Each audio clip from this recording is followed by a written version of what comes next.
Subscribe કરો અમારી news ચેનલને અને બેલ આઇકોન ક્લિક કરવાનું ભૂલતા નહીં. સુરત શહેરના પુનાગામ વિસ્તારમાં આવેલ મુક્તિધામ સોસાયટીની સામે સરદાર કોમ્પ્લેક્સમાં અક્ષર લેસ નામની દુકાનમાં શોર્ટ સર્કિટના કારણે આગ લાગવાની ઘટના આવી સામે. સરદાર કોમ્પ્લેક્સમાં ઘણા બધા ક્લાસીસ પણ ચાલે છે અને એની બાજુમાં સ્કૂલ પણ ચાલી રહેલ છે.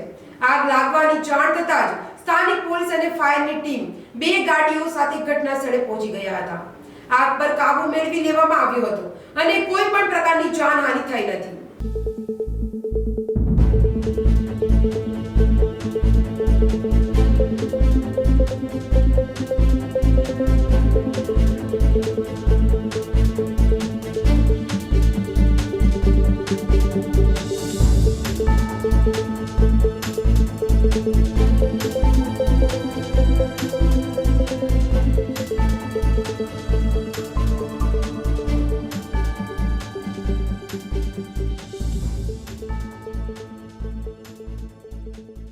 જમના ન્યૂઝ સુરત.